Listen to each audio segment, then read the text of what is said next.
Les sirènes hurlent. Les hommes crient. Les armes se lèvent. Un chien militaire réputé incontrôlable vient de s'échapper, lancé à pleine vitesse vers une femme âgée, seule, immobile, incapable de fuir. Tout indique que cela va mal finir.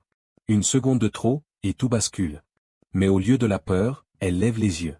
Au lieu de la panique, elle reconnaît quelque chose dans le regard du chien.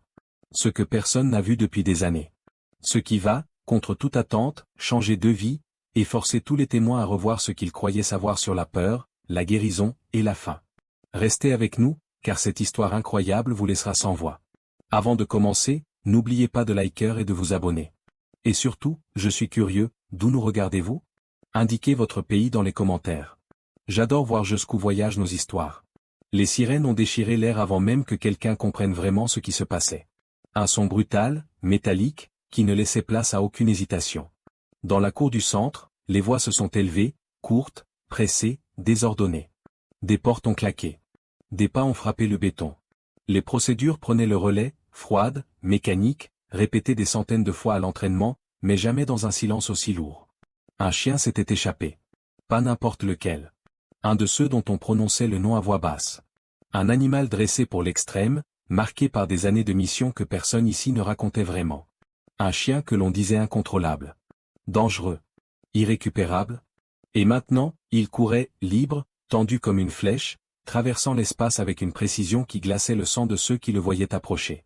À l'extérieur des grilles, tout semblait pourtant étrangement calme. La femme était là, assise près de la clôture, comme elle l'était presque chaque jour. Son manteau trop large reposait sur des épaules maigres. Ses mains tremblaient légèrement, posées sur sa canne. À première vue, elle paraissait fragile, presque effacée. Une silhouette que l'on contourne sans y prêter attention. Une de ces présences discrètes que le monde moderne ne remarque plus. Quelqu'un a crié son nom. Ou peut-être a-t-on simplement crié. Les mots se perdaient dans le vent et l'urgence. On lui faisait signe de partir. De courir. De s'éloigner, vite. Très vite. Elle n'a pas bougé. Autour d'elle, la panique s'épaississait. Les agents se positionnaient. Les gestes devenaient secs. Les regards se fixaient sur la trajectoire du chien qui fonçait droit vers la clôture. Chaque seconde semblait trop longue et trop courte à la fois. Il n'y avait plus de place pour l'erreur. Seulement pour l'instinct et la peur. Mais chez elle, il n'y avait ni cri, ni mouvement brusque. Juste une respiration lente. Un regard levé, attentif, posé. Quand elle l'a vu arriver, elle n'a pas reculé. Ce qu'elle aperçut dans cette course n'était pas ce que les autres voyaient. Là où tous distinguaient une menace, elle a reconnu autre chose. Une tension familière. Une urgence intérieure. Une détresse qui ne cherchait pas à détruire, mais à atteindre quelque chose. Ou quelqu'un. Le chien s'est rapproché. Le sol vibrait sous sa puissance. Les ordres fusaient derrière elle. Les cœurs battaient à rompre. Elle s'est simplement redressée avec lenteur. Dans ce chaos maîtrisé, au milieu des alarmes et de la peur collective, une question est restée suspendue, lourde, presque insupportable. Pourquoi ne fuyait-elle pas? Qu'est-ce qu'elle voyait, immobile, que tous les autres avaient oublié de regarder? À cet instant précis, alors que le danger était à quelques mètres, quelque chose d'irréversible venait de commencer. Avant que les sirènes ne hurlent, avant que les regards ne se figent sur elle, il y avait eu des journées entières de silence. Des matinées lentes, où le temps semblait s'étirer sans raison. Elle se levait tôt, par habitude plus que par nécessité. Son corps mettait quelques minutes à obéir, comme s'il fallait chaque jour lui rappeler que la journée commençait encore une fois. L'appartement était petit, propre, presque trop calme. Chaque objet y avait une place précise, non par obsession, mais parce que l'ordre rassurait. Le désordre, elle l'avait assez vu ailleurs. Dans d'autres lieux, d'autres vies. Ici, le tic-tac de l'horloge et le souffle du radiateur tenaient lieu de compagnie. Le monde extérieur continuait sans elle, et elle l'acceptait sans amertume. La maladie avançait lentement, avec une politesse cruelle. Un tremblement d'abord, presque discret. Puis la fatigue. Puis cette sensation étrange de ne plus faire totalement confiance à ses propres gestes. Elle savait ce que cela signifiait. On lui avait expliqué avec des mots simples, professionnels, sans détour. Il restait du temps, mais pas autant qu'avant. Elle avait hoché la tête, calmement. Elle avait déjà appris, depuis longtemps, que certaines vérités ne se discutent pas. Elle avait porté l'uniforme pendant des années. Non pas pour les décorations, ni pour les récits héroïques. Elle n'en parlait presque jamais. Son service avait été fait de couloirs éclairés au néon, de tentes médicales, de regard à gare. Elle n'avait pas combattu. Elle avait soigné. Écouté. Tenu des mains quand les mots n'étaient plus possibles. Elle avait vu revenir des hommes qui semblaient entiers, mais dont quelque chose s'était brisé à l'intérieur. Ce sont ces visages-là qu'elle n'avait jamais oubliés. Pas les explosions. Pas les cris. Les silences. Les regards vides. Les corps présents, mais déjà loin. Elle avait appris que certaines blessures ne saignent pas, mais qu'elles font plus mal que toutes les autres. Et surtout, elle avait appris qu'on ne les guérit pas en ordonnant, ni en pressant. Seulement en restant. Après la fin de sa carrière, la vie s'était resserrée.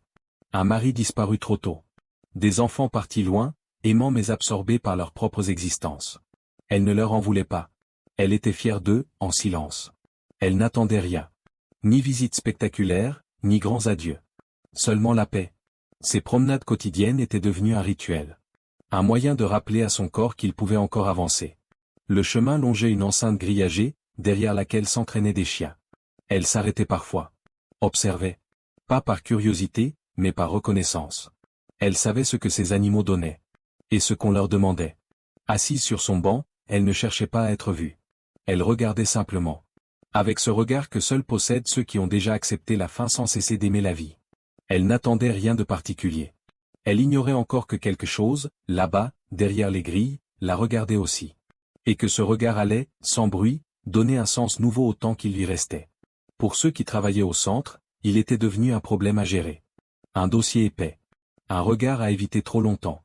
On parlait de lui avec prudence, parfois avec lassitude. On disait qu'il avait changé. Qu'il n'était plus fiable. Comme si quelque chose s'était cassé sans possibilité de retour. Mais pour le chien, il n'y avait pas de mots comme avant ou après. Il n'y avait que des sensations. Des odeurs trop fortes. Des bruits qui surgissaient sans prévenir. Des mouvements rapides qui faisaient battre le cœur trop vite. Son corps réagissait avant qu'il ne comprenne. Toujours en alerte. Toujours prêt.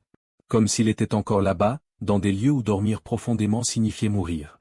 Le monde paisible dans lequel on l'avait ramené ne ressemblait à rien de ce qu'il avait connu pendant des années. Ici, les humains parlaient doucement, mais leurs gestes restaient imprévisibles. Les portes se fermaient avec un bruit sec. Les chaînes tintaient. Les ordres changeaient. On attendait de lui qu'il oublie.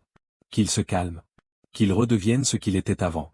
Mais comment revenir quand tout, à l'intérieur, est encore tendu vers l'urgence? Il ne se souvenait pas des médailles. Ni des félicitations. Il se souvenait de l'odeur de la peur, de celle du sang mêlé à la poussière, de la tension permanente dans les épaules de l'homme qu'il protégeait. Il se souvenait d'avoir couru sans réfléchir, d'avoir obéi parce qu'obéir sauvait des vies. La sienne et celle des autres. Puis il y avait eu le retour. Brutal, silencieux. Plus d'explosions, mais un vide assourdissant. On l'avait enfermé pour le protéger. Ou pour protéger les autres. Il ne faisait plus la différence. Chaque tentative d'approche réveillait en lui cette alarme intérieure. Il ne voulait pas attaquer. Il voulait que tout s'arrête. Que la pression cesse. Mais son corps ne savait plus comment demander cela autrement. Alors il grognait. Alors il se tendait. Alors il repoussait. On l'appelait dangereux. Lui se sentait seulement épuisé. Les jours se ressemblaient. Même espace. Même clôture. Même odeur de métal et de solitude. Il observait les humains passer, sans vraiment les voir. Jusqu'au jour où quelque chose a changé. Une présence différente.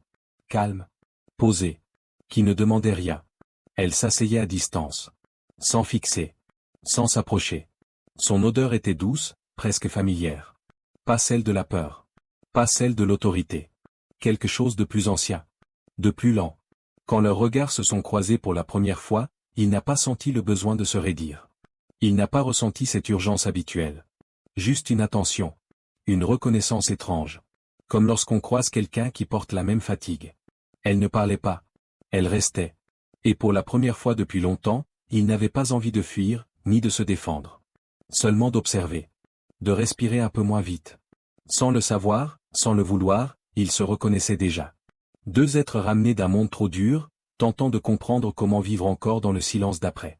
Les jours suivants, rien ne sembla changer pour ceux qui passaient rapidement devant les grilles. La femme revenait à la même heure. Elle s'asseyait au même endroit. Le chien restait de l'autre côté, dans cet espace qui était devenu son monde. Toujours séparé. Toujours silencieux. Et pourtant, tout changeait. Elle ne cherchait pas son regard. Elle savait que fixer trop longtemps pouvait être une intrusion.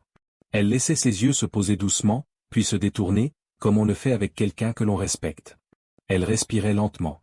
Elle parlait parfois, très bas, sans attendre de réponse. Des mots simples, presque sans importance. Des phrases qui n'ordonnaient rien. qui ne demandait rien. Le chien, lui, observait. Pas avec l'attention habituelle. Pas avec cette vigilance agressive qu'on lui connaissait. Il regardait comme on regarde quelqu'un qui ne représente ni un danger, ni une attente. Une présence qui ne force rien. Elle reconnaissait ce regard. Elle l'avait vu tant de fois auparavant, dans des visages humains. Chez ces hommes revenus du front avec un corps intact et une âme absente. Ce regard qui semble traverser les choses sans vraiment s'y arrêter. Toujours prêt à réagir, même quand il n'y a plus de menace. Toujours ailleurs, même quand le monde est calme. Elle savait que ce regard-là ne demandait pas de solution. Il demandait du temps. Du respect. De la patience. Alors elle s'asseyait. Et elle restait. Le vent faisait bouger légèrement les feuilles. Les bruits du centre continuaient autour d'eux. Les ordres. Les pas. Les voix. Mais entre la femme et le chien, quelque chose d'autre s'installait. Un espace à part. Un endroit sans urgence. Parfois, leurs regards se croisaient plus longtemps. Elle ne souriait pas. Elle ne cherchait pas à rassurer par des gestes. Elle offrait simplement ce qu'elle avait toujours offert aux blessés qu'on n'arrivait pas à atteindre autrement. Une présence stable. Prévisible. Humaine. Le chien se rapprochait parfois des grilles. Pas trop près. Juste assez pour sentir son odeur. Elle sentait son souffle, lent, irrégulier. Elle remarquait les tensions dans son corps, la manière dont ses muscles restaient prêts, même immobiles. Elle ne jugeait pas. Elle comprenait. Chaque jour, le silence entre eux devenait plus dense. Non pas vide, mais rempli. Rempli de ce qui n'a pas besoin d'être dit. De ce qui se reconnaît sans se nommer. Les autres ne voyaient rien. Une vieille femme sur un banc. Un chien difficile derrière une barrière. Rien de remarquable. Rien qui mérite qu'on s'arrête. Mais quelque chose naissait, lentement. Fragile. Une reconnaissance mutuelle. Comme deux survivants qui, sans échanger un mot, comprennent qu'ils ont traversé le même type de nuit. Elle ne savait pas encore ce qui allait arriver. Lui non plus. Mais dans ces moments suspendus, quelque chose se réparait déjà, sans bruit. Sans protocole. Juste par le fait d'être là. Ensemble. Séparés par quelques barreaux, mais déjà liés par une compréhension que personne d'autre ne semblait percevoir. Quand il a senti l'ouverture, il n'a pas réfléchi. Il a agi comme on lui avait appris à agir pendant des années. Le corps en avant. Les muscles tendus. L'esprit réduit à une seule trajectoire. Avancer. Traverser l'espace. Atteindre ce qui se trouve devant. Autour de lui, le monde s'est mis à exploser de bruit. Des sons stridents. Des voix humaines déformées par la peur. Des ordres qui se superposaient sans plus rien signifier. Tout cela glissait sur lui comme la pluie sur une surface déjà saturée. Il ne comprenait pas les mots. Il ressentait seulement l'urgence. Il courait. Pour ceux qui le voyaient arriver, c'était une menace pure. Un corps puissant lancé à pleine vitesse. Une force impossible à arrêter à temps. La panique s'est répandue plus vite que lui. Des gestes brusques. Des armes pointées. Des mains tremblantes. Mais à mesure qu'il avançait, quelque chose d'inattendu s'est produit. Il l'a reconnue. Assise près de la clôture, elle n'avait pas bougé. Son corps fragile semblait presque immobile dans le tumulte. Mais son regard était là. Posé sur lui. Stable. Sans peur. Sans défi. Ce regard-là, il le connaissait. Ce n'était pas celui d'un humain qui cherche à contrôler. Ni celui qui attend une obéissance immédiate. C'était un regard qui avait déjà vu trop de choses pour être surpris par la violence. Un regard qui ne juge pas la réaction, mais comprend ce qui l'a provoqué. Le monde autour criait. Entre eux, le silence. Il a ralenti sans savoir pourquoi. Son souffle était court. Son cœur frappait trop fort. Son corps entier était prêt à réagir, à mordre, à se défendre si nécessaire. Mais rien en face de lui ne l'y invitait. Elle s'est levée lentement. Chaque geste mesuré. Aucun mouvement brusque. Comme si elle savait que la moindre précipitation pourrait tout briser. Son équilibre était fragile, mais sa présence restait solide. Elle n'a pas levé les mains. Elle n'a pas reculé. Elle a simplement été là. Dans son regard, il n'y avait ni attente, ni peur. Seulement une reconnaissance profonde. Comme si elle voyait ce qui se passait à l'intérieur de lui. La fatigue. La tension permanente. Cette incapacité à sortir de l'alerte. Pour la première fois depuis longtemps, quelqu'un ne lui demandait pas de se calmer. Ni d'obéir. Ni de redevenir ce qu'il était avant. Quelqu'un voyait ce qu'il était devenu. Le temps s'est étiré. Une seconde. Puis une autre. Puis encore une. Les voix derrière elle continuaient de crier. Les gestes devenaient plus nerveux. Mais elle n'entendait presque plus rien. Tout son être était tourné vers cet instant fragile, suspendu. Elle savait reconnaître ce moment. Celui où un être blessé peut basculer d'un côté ou de l'autre. Vers la rupture. Ou vers le relâchement. Alors elle a parlé. Très doucement. Pas pour lui donner un ordre. Pas pour le corriger. Mais comme elle l'avait fait autrefois auprès de tant d'hommes revenus du front. Des mots simples. Calme. Des mots qui disent, je vois ta peur. Tu n'as pas besoin de te battre ici. Il a senti quelque chose céder en lui. Pas une faiblesse. Un lâcher-prise. Son corps tremblait. Pas de rage. D'épuisement. Un son est sorti de sa gorge, bas, presque plaintif. Un son que personne n'avait entendu depuis longtemps. À cet instant précis, au milieu de la peur collective et des protocoles prêts à s'abattre, ils se sont reconnus pleinement. Deux êtres marqués par ce qui ne se raconte pas. Et dans cette reconnaissance silencieuse, tout ce qui aurait du mal finir a pris une autre direction. Après cet instant suspendu, le monde a repris son souffle avec difficulté. Les voix se sont faites plus basses, moins tranchantes. Les gestes sont redevenus prudents. Rien n'était vraiment réglé, mais quelque chose avait changé. On ne regardait plus le chien de la même manière. On ne regardait plus la femme comme une simple passante. Il y eut des discussions longues, tendues, parfois silencieuses. Des regards échangés au-dessus de dossiers ouverts. Des phrases commanditées, puis laissées en suspens. On parlait de sécurité, de responsabilité, de risque. On rappelait les protocoles, les limites, les précédents. Chaque mot pesait lourd, car chacun savait qu'une décision hâtive pouvait coûter cher. Elle écoutait. Toujours calmement. Elle ne cherchait pas à la convaincre par la force. Elle parlait peu, mais chaque phrase était posée avec précision. Elle ne demandait pas qu'on lui fasse confiance. Elle proposait simplement autre chose. Pas une solution miracle. Pas une promesse de guérison rapide. Une présence. Elle expliquait que réparer, ce n'était pas effacer. Que guérir ne signifiait pas redevenir comme avant. Certains traumatismes ne disparaissent pas. Ils apprennent seulement à cohabiter avec la vie. Elle avait vu trop de visages brisés pour croire aux transformations soudaines. Ce qu'elle offrait, c'était du temps. Du temps passé sans attente. Sans exigence. Des moments partagés où rien n'était à réussir. Elle ne cherchait pas à tester le chien. Elle ne voulait pas qu'il fasse quoi que ce soit. Elle voulait seulement être là, chaque jour, à heure fixe. Prévisible. Stable. La confiance ne s'est pas installée d'un coup. Elle avançait par fragments. Un pas de plus. Puis un recul. Des journées où le chien restait à distance. D'autres où il se rapprochait, juste assez pour sentir qu'il n'était pas seul. Elle acceptait chaque variation sans la commenter. Son corps, à elle, continuait de faiblir. Ses gestes devenaient plus lents. Ses mains tremblaient davantage. Mais sa présence restait intacte. Elle ne venait pas malgré la fatigue. Elle venait avec elle. Sans se forcer. Sans se plaindre. Les personnes autour observaient, parfois inquiètes, parfois émues. Il fallait sans cesse réévaluer. Ajuster. Encadrer. Chaque rencontre était pensée pour protéger tous les protagonistes. Rien n'était laissé au hasard. Pourtant, malgré les règles, quelque chose échappait à toute mesure. Le chien changeait. Pas de façon spectaculaire. Il ne devenait pas docile. Il devenait moins tendu. Son regard se posait plus longtemps. Son souffle se ralentissait parfois en présence de la femme. Il commençait à comprendre que cet endroit, à certains moments, n'exigeait rien de lui. Elle, de son côté, trouvait dans ces instants une forme de paix inattendue.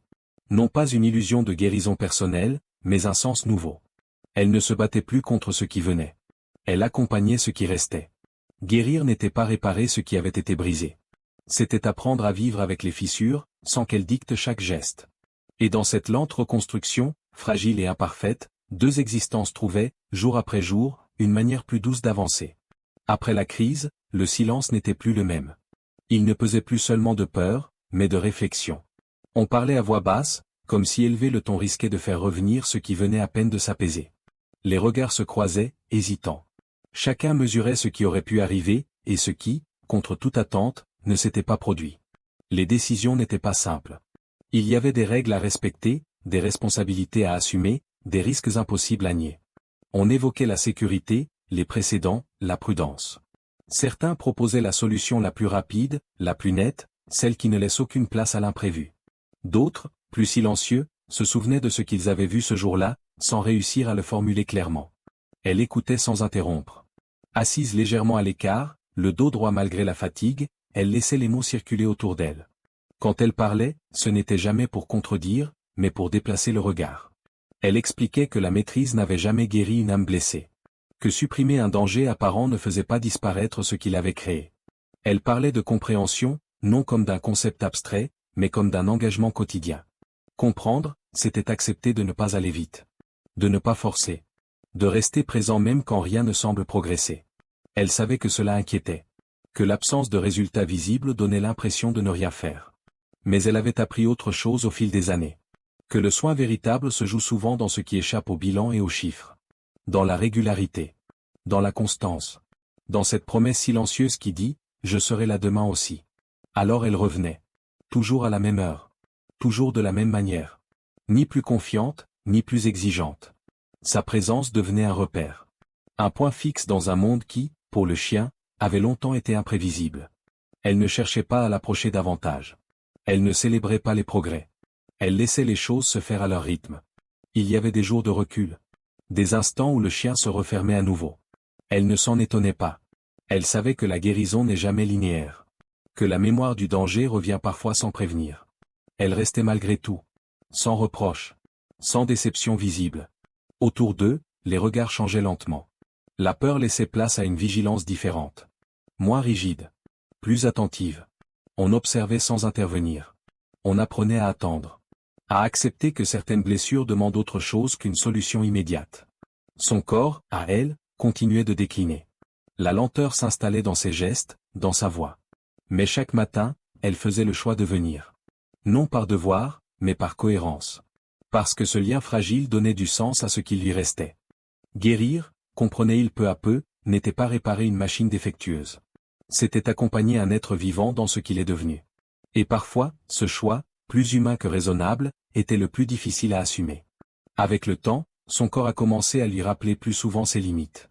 Les gestes simples demandaient davantage d'efforts. Les mots sortaient parfois plus lentement. La fatigue s'installait sans prévenir, comme une marée douce mais insistante. Elle ne s'en plaignait pas. Elle observait. Elle acceptait. Sa présence, pourtant, ne faiblissait pas. Chaque jour où elle le pouvait encore, elle venait. Parfois aidée. Parfois simplement appuyée sur sa canne. Le chien l'attendait désormais. Non pas dans l'agitation, mais dans une forme de calme attentif. Son corps se détendait dès qu'elle apparaissait. Son souffle changeait. Il avait appris que cette silhouette fragile annonçait un moment sans alerte. Entre eux, les paroles devenaient de moins en moins nécessaires. Elle parlait moins, économisant son énergie. Lui ne demandait rien. Leur lien ne reposait plus sur des gestes, mais sur une présence partagée. Un accord silencieux. Une confiance qui n'avait pas besoin d'être prouvée. Ceux qui observaient depuis l'extérieur le remarquaient. Le chien n'était plus le même. Il restait prudent, mais la violence n'habitait plus ses réactions. Il acceptait l'environnement. Il tolérait la proximité. Il se reposait. Comme si, enfin, son corps avait compris qu'il n'était plus obligé de rester en alerte constante. La femme, de son côté, trouvait dans ces instants une paix qu'elle n'attendait plus. Elle ne parlait pas de faim. Elle parlait de ce qui avait compté. De ce qu'elle avait appris en regardant la vie s'éloigner sans la quitter vraiment. Elle savait que son temps se réduisait, mais elle ne se sentait pas pressée. Elle avait cessé de mesurer les jours. Elle habitait les moments. Quand elle était trop faible pour rester longtemps, elle s'asseyait simplement quelques minutes. Cela suffisait. Le chien s'approchait alors, calmement, et restait à proximité. Sans contact excessif. Sans demande. Juste là. Présent.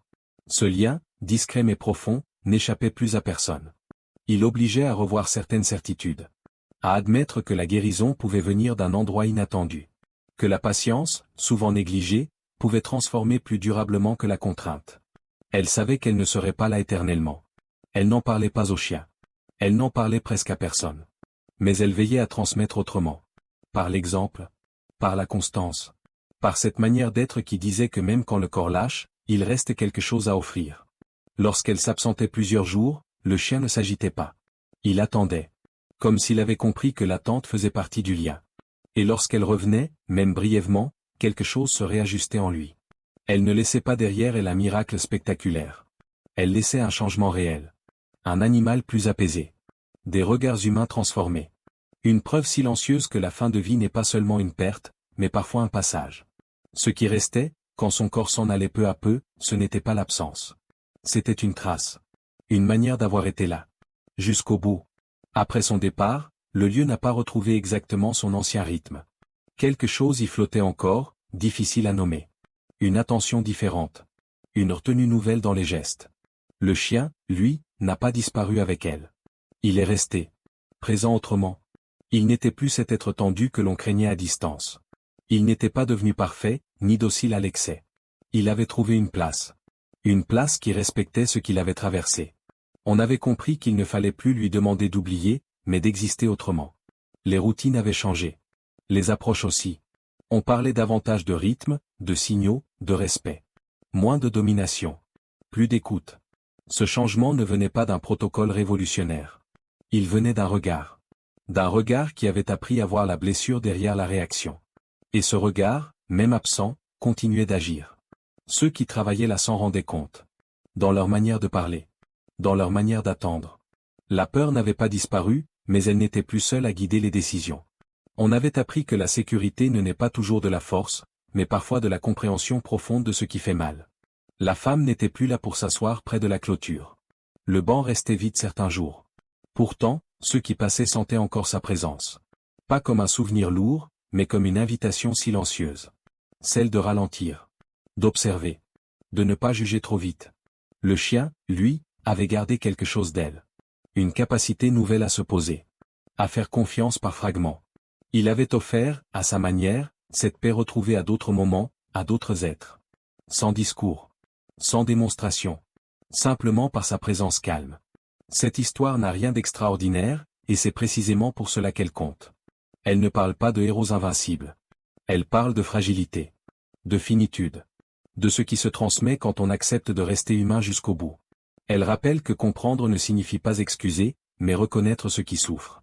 Et que parfois, ce simple geste peut sauver plus que toutes les contraintes. Si cette histoire a trouvé un écho en vous, prenez un instant pour la garder vivante. Aimez ce récit, le partager, s'abonner pour en découvrir d'autres, ce sont de petits gestes, mais ils prolongent ce lien silencieux qui nous relie les uns aux autres. Et parfois, c'est ainsi que les histoires continuent d'aider, bien après la dernière phrase.